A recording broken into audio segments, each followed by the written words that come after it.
ముందుగా హెడ్లైన్స్. కార్తీక పౌర్ణమి నేపథ్యంలో పెద్ద ఎత్తున పాల్గొన్న భక్తులు.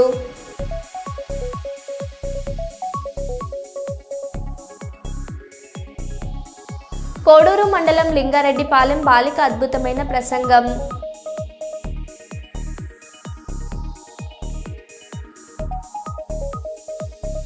టీడీపీ ఆఫీసులో మంత్రి నారా లోకేష్ ప్రజా దర్బార్.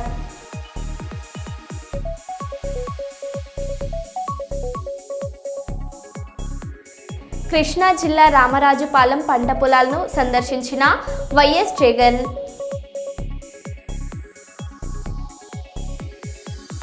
బెంగళూరు సమీపంలో ఘోర రోడ్డు ప్రమాదం.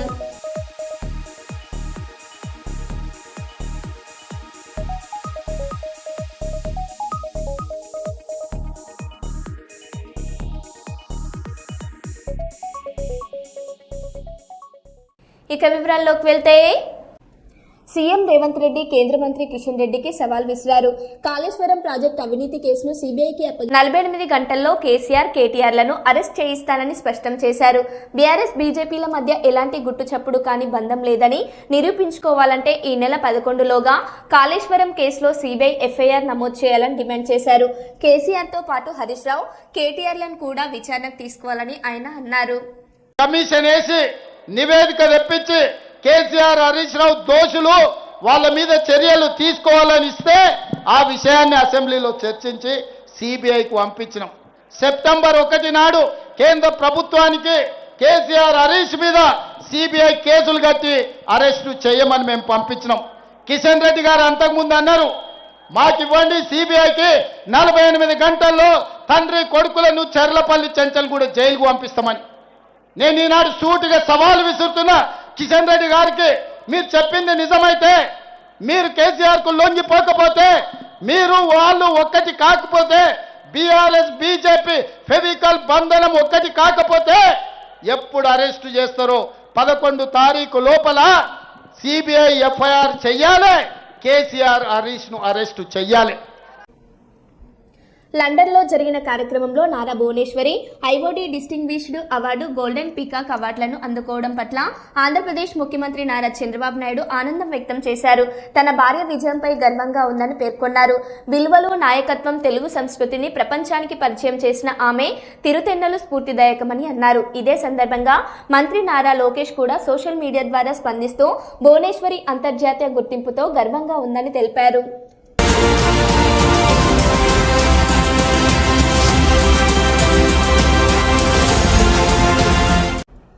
షాద్నగర్లో నిన్న నాగూర్ కర్నూలు సాంఘిక సంక్షేమ శాఖ గురుకుల డిగ్రీ కళాశాల ప్రిన్సిపల్ శైలజ వ్యవహారంపై విద్యార్థులు ఆందోళనకు దిగిన సంగతి విదితమే. గతంలో సూర్యాపేటలో కూడా మేడం పరిస్థితి ఇది. తన కార్యాలయంలో బీర్లు దాచిపెట్టుకుని తాగిన సంఘటనలో విద్యార్థులే స్వయంగా మీడియాకు పట్టించారు. అక్కడి నుంచి సస్పెండ్ చేస్తే ఇక్కడికి వచ్చింది.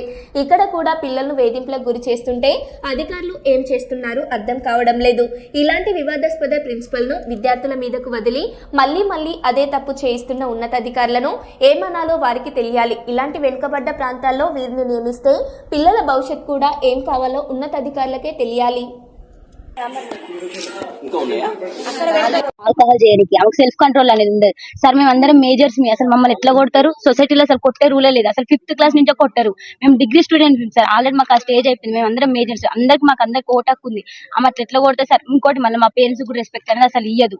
మా పేరెంట్స్ ఏం చేసి సార్ ఎట్లా పడితే అట్లా మాట్లాడతారు సార్. అసలు మా మేడంకి అసలు సెల్ఫ్ కంట్రోల్ అనేది లేదు సార్. మా మీద ఎగబడుతుంది అంటే నైట్ టైం ఆల్కహాల్ చేసాం, మా మీద ఎగబడి మమ్మల్ని ఏమైనా చేస్తే మా పేరెంట్స్ సార్ ఆ బాధ. మా పేరెంట్స్ తో కూడా కరెక్ట్ గా మాట్లాడారు సార్. అసలు మాకు కరెక్ట్ గా కమ్యూనికేషన్ అనేది ఉండదు సార్. మీరు ఆల్కహాల్ ఏసీటీ మేడం బాగా సపోర్ట్ సార్. మేము నైటే పట్టుకున్నాం, అందుకనే ఇంత దాకా రావాల్సి వచ్చింది సార్. మాకు మెయిన్ మా ప్రిన్సిపల్ మేడం వద్దు, ఏసీటీ మేడం కూడా సస్పెండ్ చేయాలి అంతే. మాకు ప్రిన్సిపల్ మేడం అవి ఉన్నాయి కూడా దొరికినాయి బీర్ బాటిల్స్. రూమ్ సీల్ చేసినాం సార్ మేము. నిన్న నైట్ అసలు పడుకోలేదు సార్. ఏం జరుగుతుందో అని చాలా భయంతో అసలు పడుకోలేదు. ఎవరు క్యాంపస్ మొత్తం ఒక్కరు కూడా పడుకోలేదు. అందరం భయపడుతున్నాం సార్. నెక్స్ట్ ఏం జరుగుతుందో అని వాళ్ళ కొడుకు వచ్చి ఇక్కడ ఉన్నాడు సార్.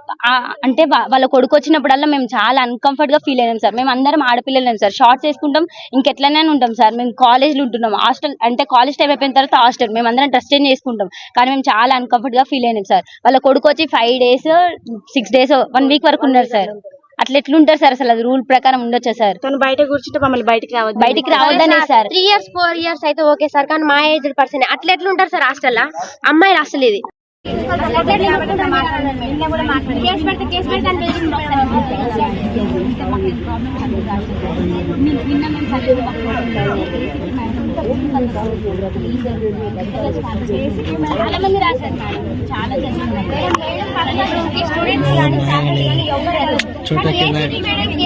అసలు ఎందుకు వెళ్తారు?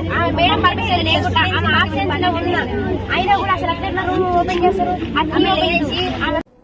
అంబర్పేట్ డీడీ కాలనీలో గత నెల 29వ తేదీన జరిగిన కిడ్నాప్ కేసును పోలీసులు విజయవంతంగా ఛేదించారు. ఈస్ట్ జోన్ డీసీపీ బాలస్వామి ప్రకారం ఈ ఘటనలో పాల్గొన్న 10 మంది నిందితులను అంబర్పేట్ పోలీసులు అరెస్ట్ చేశారు. మంత్రి శ్యామ్ అనే వ్యక్తిని అపహరించి 1.5 కోట్లు డిమాండ్ చేసినట్లు పోలీసులు తెలిపారు. నిందితుల వద్ద నుంచి 3 కార్లు, 2 ద్విచక్ర వాహనాలు, 8 మొబైల్ ఫోన్లు స్వాధీనం చేసుకున్నారు. సీసీటీవీ ఫుటేజ్ ఆధారంగా 6 నిందితులు 2 కార్లను ఉపయోగించి శ్యామ్ను కిడ్నాప్ చేసినట్లు విచారణలో తేలింది. పోలీసుల సమాచారం ప్రకారం ప్రధాన నిందితురాలు మాధవిలత అమెరికాలో శ్యామ్తో వివాహం చేసుకుని 3 ఏళ్లకే విడిపోయింది. అనంతరం శ్యామ్ తన పేరును ఆలీగా మార్చుకొని ఫాతిమా అనే మహిళను రెండోసారి వివాహం చేసుకున్నాడు. శ్యామ్ తన తండ్రి నుంచి వచ్చిన సుమారు 20 కోట్ల విలువైన ఆస్తిని విక్రయించినట్లు పోలీసులు వెల్లడించారు.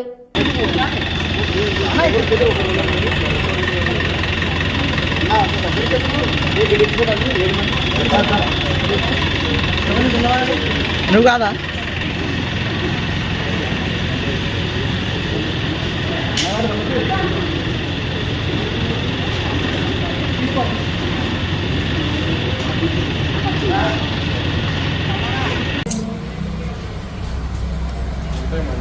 ఎందుకు సింగల్కి రాలేదా? సింగిల్గా వచ్చినా కదా నేను. అవును అవునవును అవును. మరి ఆధార్లో 2 ఉన్నాయి, అది కూడా తీసుకుని వెళ్ళేటప్పుడు వస్తున్నాం.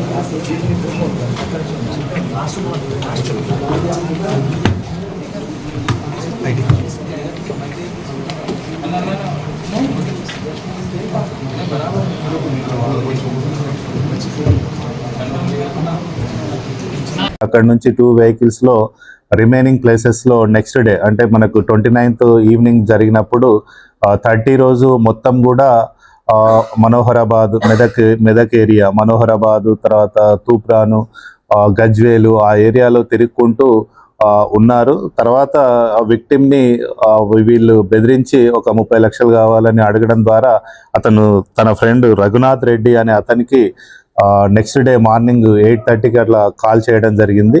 సో కాల్ చేసినప్పుడు అతను మా పోలీసులకు ఇమ్మీడియట్గా ఇన్ఫార్మ్ చేయడం, పోలీస్ స్టేషన్లోనే ఉండడం వల్ల అంటే అతని ఫ్రెండ్ వీళ్ళు ఇద్దరు కూడా వాకింగ్లో పరిచయం ఉండడం వల్ల మనం ఎంక్వైరీ కోసం పిలిచి ఉంటుంది. సో అలా మనకు తెలియడం వల్ల ఇది కూడా అతను నీవు కిడ్నాప్ అయినవంట కదా అనే ఒక డౌట్ఫుల్ అనేది ఎక్స్ప్రెషన్ తోటి ఇమీడియట్గా వాళ్ళు ఫోన్ కట్ చేసి దాదాపు నందిగామ, విజయవాడ వరకు కూడా పారిపోవడం జరిగింది. తర్వాత నెక్స్ట్ 31st రోజు ఇతని బ్యాంకులో ఉన్నటువంటి అమౌంట్ని తీద్దామనే ఉద్దేశంతో అతను బంజారా హిల్స్కి తీసుకురావడం జరిగింది. సో అప్పుడు అతను వాళ్ళ నుంచి తప్పించుకొని మన పోలీస్ స్టేషన్కి రావడం జరిగింది. వచ్చిన వెంబడే మనకు విక్టిమ్స్ యొక్క వివరాలు, అతని యొక్క స్టేట్మెంట్, ఎక్కడెక్కడ జరిగిన అనే అన్ని డీటెయిల్స్గా తీసుకొని అక్యూజ్డ్ పర్సన్స్ని కూడా మనము వితిన్ 2 daysలోనే వాళ్ళందరినీ కూడా అరెస్ట్ చేయడం జరిగింది. వికారాబాద్ జిల్లా కరణ్కోట్ సమీపంలో మరో ప్రమాదం చోటు చేసుకుంది. సాగర్ ఫ్యాక్టరీ వద్ద కర్ణాటక ఆర్టీసీ బస్సును లారీ ఢీకొట్టింది. ఈ ప్రమాదంలో బస్ డ్రైవర్ తలకు గాయాలయ్యాయి. అదృష్టవశాత్తు ప్రయాణికులందరూ క్షేమంగానే బయటపడ్డారు. అయితే ఈ ప్రమాదానికి కారణమైన లారీ డ్రైవర్ మాత్రం పరారీలో ఉన్నాడు. చేవెళ్ల బస్ ప్రమాదం ఘటన మరవక ముందే మరో బస్సు ప్రమాదం జరగడంతో స్థానికులు ఆందోళన చెందుతున్నారు.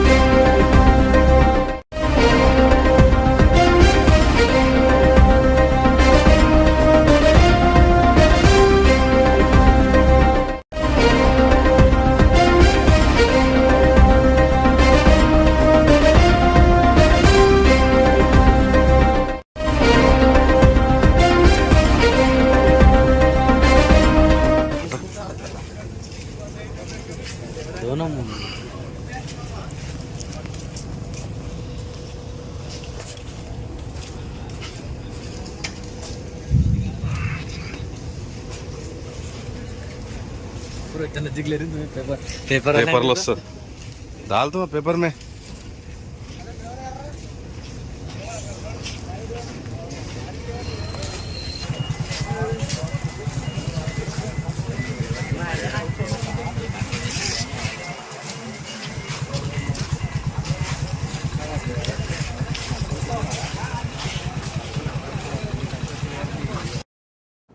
కర్నూలులో కార్తీక పౌర్ణమి పూజలు మహిళలు భక్తి శ్రద్ధలతో జరుపుతున్నారు. తెల్లవారుజామున నుంచి జిల్లా వ్యాప్తంగా దేవాలయాల్లో భక్తులతో సందడిగా మారింది. కర్నూలు వినాయక ఘాట్ వద్దనున్న కేసీ కాల్వలలో మహిళలు కార్తీక దీపాలు వెలిగించి నీటిలో వదిలారు. సత్యనారాయణ స్వామి దేవాలయంలో మహిళలు ప్రత్యేక పూజలు చేశారు.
ఛత్తీస్గఢ్లోని బిలాసపూర్లో మంగళవారం ఘోర రైలు ప్రమాదం జరిగిన విషయం తెలిసిందే.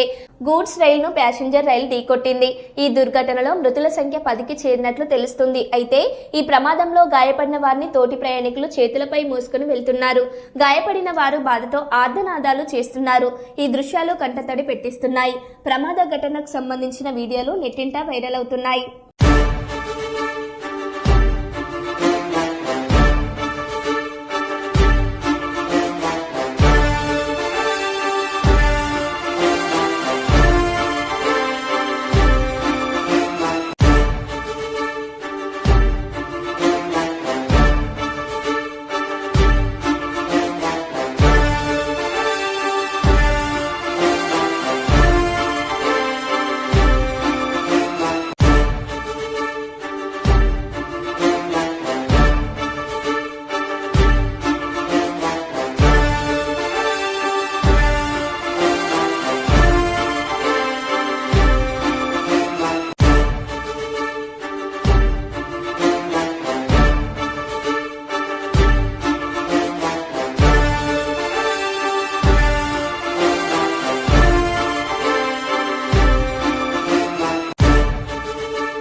జూబ్లీహిల్స్ ఎన్నికల ప్రచారంపై కాంగ్రెస్ ప్రభుత్వం చూపుతున్న శ్రద్ధను రైతుల సమస్యలపైన చూపాలని తెలంగాణ జాగృతి అధ్యక్షురాలు కల్వకుంట్ల కవిత డిమాండ్ చేశారు.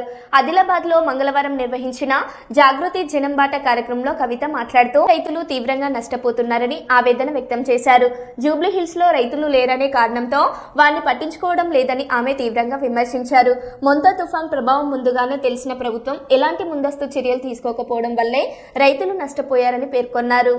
వస్తే తేమ శాతం పెరుగుతుందని కూడా తెలుసు.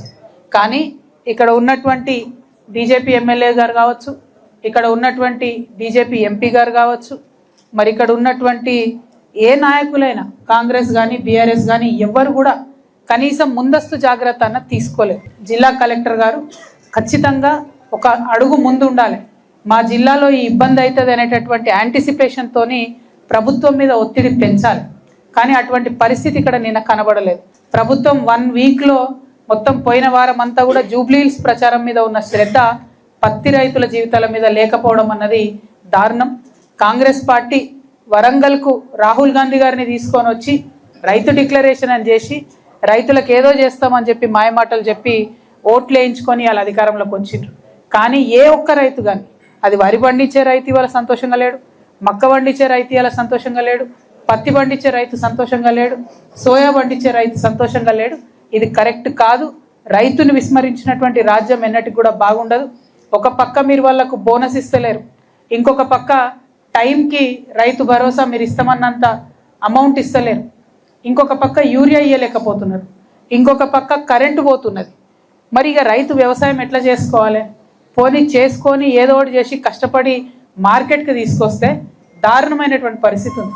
నిన్న అక్కడికి పోతే రైతులు ఒకటే చెప్తున్నారు, మా ట్రాక్టర్ ఇట్లా లోపలికి రాగానే మాయిశ్చర్ కంటెంట్ తీసుకుంటున్నారు, డెఫినెట్గా అది ఎక్కువ వస్తుంది, మేము ఆరబెట్టుకున్న తర్వాత తీసుకోవాలి. ఈ కనీస చిన్న చిన్నవి కూడా పాటిస్తలేరంటే నిన్న మీ అందరి సమక్షంలోనే నేను కలెక్టర్ గారికి మాట్లాడడం జరిగింది. వారు దానికి ఒప్పుకున్నారు, లేదు కొంచెం అవకాశం ఇస్తామని చెప్పిండ్రు. అంటే ఎక్కడికక్కడ ప్రతిపక్షం నుంచి వాయిస్ రేజ్ చేస్తే చిన్న చిన్న సమస్యలైనా తీరితే అది రైతులకు లాభం అవుతుంది, ప్రజలకు లాభం అవుతుంది అనే ఉద్దేశంతో చేపట్టిన ఈ యాత్ర. అందులో కాటన్ మార్కెట్లో నిన్న సీఎం రేవంత్ రెడ్డిపై కేటీఆర్ విమర్శలు గుప్పించారు. జూబ్లీహిల్స్ ఎన్నికల ప్రచారంలో భాగంగా మాట్లాడిన కేటీఆర్ రేవంత్ రెడ్డికి ఒక అవకాశం ఇచ్చినందుకే రాష్ట్రాన్ని దివాలా తీయించారని ఆయన ఆరోపించారు. 700 మంది రైతులు ఆత్మహత్యలు చేసుకునేలా చేశారన్నారు. కేసీఆర్ పాలనలో అద్భుతంగా నడిచిన పాఠశాలలు మూసివేయబడే స్థితికి తేవడం ఎంతో విచారకరమని తెలిపారు. అలాగే 100 మంది గురుకులాల విద్యార్థులు ఆత్మహత్య చేసుకునే పరిస్థితి ఏర్పడిందన్నారు. ఒక్క ఛాన్స్ ఇచ్చినందుకే ఇవాళ హైదరాబాద్ రియల్ ఎస్టేట్ ఆగమైపోయిందన్నారు. హైదరాబాద్ పేరుతో అనేక ఇళ్లను కూలగొట్టారన్నారు. ఉరుకులు పరుగుల మీద పెరుగుతున్న రాష్ట్రాన్ని ఆఖరి స్థానంలో నిలిపే పరిస్థితి తలెత్తిందని కేటీఆర్ అన్నారు. పరిస్థితి తెచ్చినావు, నీకు ఒక్క ఛాన్స్ ఇచ్చినందుకే కదా 100 మంది గురుకుల విద్యార్థులు ఆత్మహత్య చేసుకునే పరిస్థితి తెచ్చినావు. నీకు ఒక్క ఛాన్స్ ఇచ్చినందుకే కదా ఇవాళ హైదరాబాద్ లో రియల్ ఎస్టేట్ నాగం చేసినావు. ఇవాళ నీకు ఒక్క ఛాన్స్ ఇచ్చినందుకే కదా హైడ్రా పేరు మీద మొత్తం బస్తీలలో ఉండే ఇండ్లు కూలగొడుతున్నావు. నీకు ఒక్క ఛాన్స్ ఇచ్చినందుకే కదా రాష్ట్రం ఇవాళ ఉరుకులు పరుగుల మీద పెరుగుతున్న రాష్ట్రాన్ని ఆఖరి స్థానంలో నిలబెట్టినావు. గుర్తు తెచ్చుకోమని నేను ఆదిలాబాద్లో మంగళవారం జరిగిన జాగృతి జనంబాట కార్యక్రమంలో తెలంగాణ జాగృతి అధ్యక్షురాలు కల్వకుంట్ల కవిత కాంగ్రెస్ ప్రభుత్వంపై తీవ్ర విమర్శలు గుప్పించారు. అనేక వాగ్దానాలు చేస్తూ జాబ్ క్యాలెండర్ పేరుతో ప్రజలను మోసం చేసి అధికారంలోకి వచ్చిన కాంగ్రెస్ ఇప్పటి వరకు ఒక కొత్త ఉద్యోగ నోటిఫికేషన్ కూడా ఇవ్వలేదని ఆవేదన వ్యక్తం చేశారు. వెంటనే జాబ్ క్యాలెండర్ విడుదల చేసి దాని ప్రకారం నియామకాలు చేపట్టాలని కవిత డిమాండ్ చేశారు. జాబ్ క్యాలెండర్ కి తగ్గట్టుగా నిరంతరం నోటిఫికేషన్లు వస్తాయి, ఆగకుండా వచ్చే నోటిఫికేషన్లు మీరు ప్రిపేర్ కావాలని చెప్పి అనేకమైనటువంటి మాటలు చెప్పి వాగ్దానాలు చేసి వాళ్ళ అధికారంలోకి వచ్చిన తర్వాత గత ప్రభుత్వం ఇచ్చినటువంటి నోటిఫికేషన్లు, వాటికి సంబంధించిన పరీక్షలు, అందులో వచ్చినటువంటి ఉద్యోగ నియామక పత్రాలు ఇచ్చుకోవడం తప్పితే కొత్తగా ఒక్కటంటే ఒక్క నోటిఫికేషన్ కూడా ఈ ప్రభుత్వం నుండి రానటువంటి పరిస్థితిని మనం గమనించవచ్చు. ఇవాళ ఆదిలాబాద్ జాగృతి జనంబాట కార్యక్రమంలో భాగంగా ఆదిలాబాద్లో ఉన్నటువంటి ప్రభుత్వ లైబ్రరీకి ఇక్కడికి రావడం జరిగింది. ఇక్కడ అనేక మంది నిరుద్యోగులు, యువతీ యువకులందరూ కూడా డిఎస్సి కోసం ప్రిపేర్ అవుతూ ఉన్నారు, ఫార్మసీ ఎగ్జామ్స్ కోసం ప్రిపేర్ అవుతూ ఉన్నారు, గ్రూప్స్ కోసం ప్రిపేర్ అవుతూ ఉన్నారు. కాకపోతే వాళ్ళందరికీ కూడా ఒక కన్ఫ్యూజన్, ఎప్పుడు నోటిఫికేషన్ వస్తుంది, వచ్చేటటువంటి నోటిఫికేషన్కి ఎంతసేపు వెయిట్ చేయాలి, ఎన్ని రోజులు వెయిట్ చేయాలి, ఏమి అర్థం కాని పరిస్థితి ఉన్నది. ఏదైతే అనిశ్చితి ఉందని చెప్పి విద్యార్థులందరినీ మభ్యపెట్టి మీరు అధికారంలోకి వచ్చారో, మీరు వచ్చిన తర్వాత కూడా అధికారంలో అదే అనిశ్చితి కొనసాగుతూ ఉంది. నేను ప్రభుత్వాన్ని ఒకటే డిమాండ్ చేస్తూ ఉన్నాను, తక్షణమే జాబ్ క్యాలెండర్ ఇవ్వండి. ఇచ్చినటువంటి జాబ్ క్యాలెండర్ ఏదో పండగల క్యాలెండర్లా కాకుండా ఒక సీరియస్ క్యాలెండర్లా మీరు ఇచ్చిన డేట్స్కి నిలబడి ఫిక్స్ అయ్యి ఎగ్జామ్స్ కండక్ట్ చేసే విధంగా ఉండాలని డిమాండ్ చేస్తున్నాను. మరొక మాట, మొన్న గ్రూప్ 1 ఎగ్జామ్స్ మీరు చేసినప్పుడు అనేకమైన తప్పులు, తెలుగు మీడియంలో రాసే విద్యార్థులకు, ఉర్దూ మీడియంలో రాసే విద్యార్థులకు అనేకమైనటువంటి ఇబ్బందులు జరిగినాయి. క్వశ్చన్స్లో తప్పులున్నాయి, ఆన్సర్ షీట్స్లో తప్పున్నాయి, దిద్దే విధానంలో తప్పు ఉన్నది, చాలా బీభత్సమైన మిస్టేక్స్ చేశారు. మనం అట్లా కాకుండా మంచిగా క్వాలిటీ ఎగ్జామ్స్ పెట్టండి, కరెక్ట్గా నిర్వహించండి. ప్రతిపక్షాలన్నీ కూడా మీకు మద్దతు ఇస్తాయి. మీరు విద్యార్థుల పక్షాన ఉండండి, నిరుద్యోగుల పక్షాన ఉండండి. మేము కూడా అందరం కూడా సహకరించి ఎగ్జామ్స్ మంచిగా అటెండ్ చేద్దాం. ఎండ్ ఆఫ్ ద డే ఇవాళ లైబ్రరీలో చూస్తే మరి అనేక మంది పిల్లలు చదువుకుంటున్నారు, వేరే వేరే మండలాల నుంచి కూడా వచ్చి చదువుకుంటున్నారు. కానీ వారికి ఇక్కడ ఫుడ్ తినే ఫెసిలిటీ కూడా లేదు. మేము ఇదివరకు మా నిజామాబాద్ లైబ్రరీలో ఒక 5 నుంచి 6 సంవత్సరాలు మధ్యాహ్నం పిల్లలకు లంచ్ ప్రొవైడ్ చేసినాం. బాజాబ్తాగా లైబ్రరీలోనే ఒక ప్లేస్ తీసుకొని మా జాగృతి నుండి ప్రొవైడ్ చేసినాం. కానీ ఇక్కడ మరి నా ఒక్కదాని కోసం కాదు, ఒక నిజామాబాద్ కోసం కాదు, మొత్తం తెలంగాణలో ఉన్న 33 జిల్లాల్లో ఉన్న లైబ్రరీలో చదువుకునే యువతీ యువకుల కోసం ప్రభుత్వమే mid day meals program start చేయాలని నేను ఈ సందర్భంగా డిమాండ్ చేస్తూ ఉన్నాను. ఎందుకంటే దీనివల్ల మండలాల నుంచి వచ్చేటటువంటి స్టూడెంట్స్కి ఇక్కడ ఉండి చదువుకునే స్టూడెంట్స్కి మంచి ఫెసిలిటీ అవుతుంది. అట్ ద సేమ్ టైం ఇప్పుడు ఉన్నటువంటి లైబ్రరీస్ కూడా చాలా చిన్నగా ఉన్నాయి. ఇప్పుడు ఇక్కడ చూసి వచ్చినాం, కరెంటు పోతే గంటలు వస్తలేదు. ఇప్పుడు Bengaluru famous reality show dancer Surendra road ప్రమాదంలో మృతి. బెంగళూరు సమీపంలో మంగళవారం ఘోర రోడ్డు ప్రమాదం జరిగింది. కొత్తగా కారు కొని సోదరుడికి చూపించి వస్తున్న రియాలిటీ షో డాన్సర్ సురేంద్ర ఈ ప్రమాదంలో ప్రాణాలు కోల్పోయాడు. కారులో సమస్య ఉండడంతో జాతీయ రహదారిపై దానిని ఆపి పరిశీలిస్తుండగా వెనుక నుంచి దూసుకొచ్చిన ఒక ట్రక్ అతన్ని ఢీకొట్టింది. ఈ ఘటనలో తీవ్ర గాయాలైన సురేంద్ర ఆసుపత్రిలో చికిత్స పొందుతూ మృతి చెందాడు. నిద్రమత్తులో ట్రక్కు నడిపిన డ్రైవర్ను పోలీసులు అదుపులోకి తీసుకున్నారు.